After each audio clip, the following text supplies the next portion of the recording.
यादव श्रेष्ठ बलराम नहीं चाहते थे कि श्री कृष्ण इस धर्म युद्ध में पक्षपात करें। इसलिए कृष्ण ने वचन दिया कि जो उनके समक्ष पहले उपस्थित होगा वो उनसे जो भी मांगेगा द्वारकाधीश उसे अवश्य देंगे।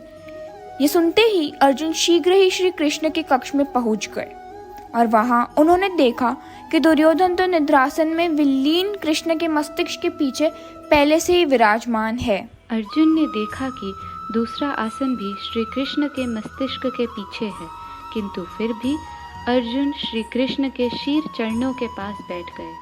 गांडीवधारी के इसी सरल भाव और भक्ति के कारण जब श्री कृष्ण ने अपने कमल समान नयन खोले तो उनकी दृष्टि सबसे पहले अर्जुन पर पड़ी। पार्थ, भूमि पर क्यों बैठे हो? याचक का स्थान तो भूमि पर ही होता है माधव। तुम याचक नहीं पार्थ, मेरे मित्र हो। मित्र हूँ तो स्थान का क्या महत्व? पधारिए भ्राता दुर्योधन। आप सर पर बैठे थे इसलिए दिखाई नहीं दिया, क्षमा कीजिए। वासुदेव, मैं आपके सिर पर नहीं बैठा हूँ, आपके सिर के पास बैठा। और अगर मेल मिलाप हो गया हो तो हम महत्व की बात पे मंत्राना करें। मंत्रना भी अवश्य करेंगे भ्राता दुर्योधन। पहले पार्थ की याचना तो सुन लूं।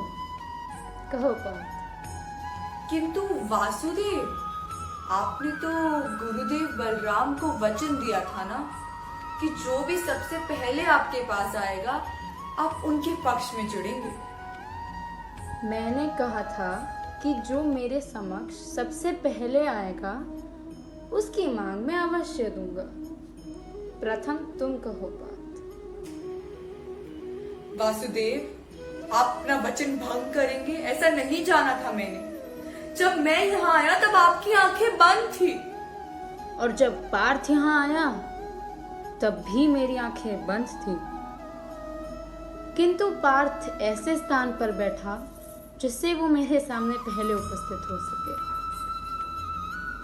और दोष ईश्वर का है कि उन्होंने आंखें मस्तक के आगे दी है।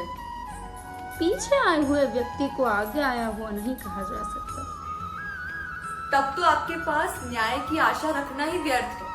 मैं चला जाता हूँ वासुदेव।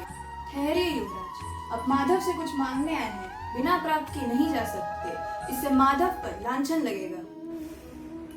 तो क्या कारण है वासुदेव, पहले तुम्हें मांगने का निमंत्रण दे रहे हैं? क्योंकि पार्थ याचना लेकर आया है और आप योजना।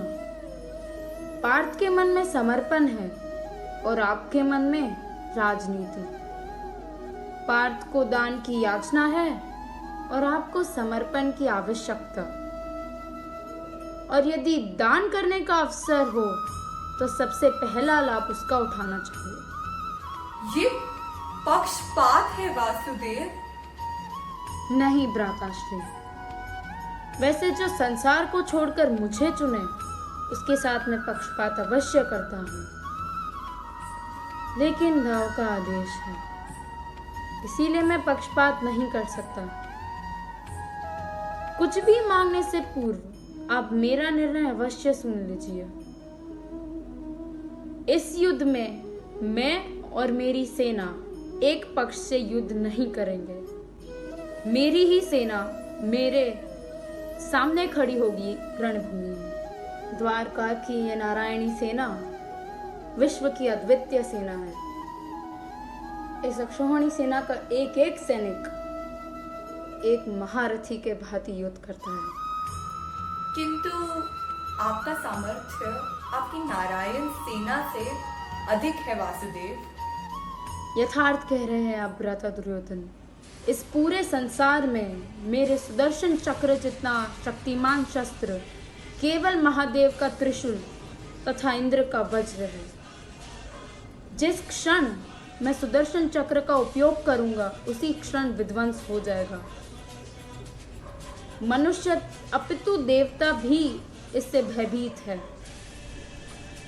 सबका नाश हो जाएगा। इस स्थिति में युद्ध का होना या ना होना एक ही है। इसीलिए मैंने ये निर्णय लिया है कि इस युद्ध में मैं शस्त्र नहीं उठाऊंगा।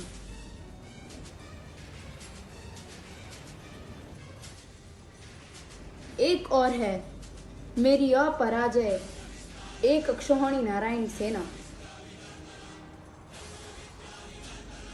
और दूसरी ओर मैं स्वयं अकेला निशस्त्र। अब चुनाव आप दोनों का है। कहो पार्थ, क्या मांगते हो? मेरा चुनाव तो स्पष्ट है माधव कि दुआब पर पक्षपात का लांछन ना लगे, इसलिए आप प्रथम चुनाव युवराज दुर्योधन को दे सकते हैं। लांछन? बालपन में मैया यशोदा मुझे काला कहती थी। काले को भला लांछन से क्या भय? और स्पष्ट दिखाई देता है कि भ्राता दुर्योधन का चुनाव किस ओर है। क्यों भ्राता श्री? अवश्य, इसलिए मैं चुनता हूँ कि नहीं, प्रथम चुनाव पार्थ करेगा। ये तुम्हारा अधिकार है पार्थ। अधिकार त्यागने वाले को वीरता नहीं कहते। अधिकार तो संपत्ति पर होता है माधव। प्रेम, ज्ञान और सत्य, ये तीनों तो मनुष्य पर अधिकार पाते हैं, और आप तो प्रेम, ज्ञान और सत्य तीनों हैं। आप तो स्वयं धर्म है माधव। मैं आपको नहीं चुन सकता,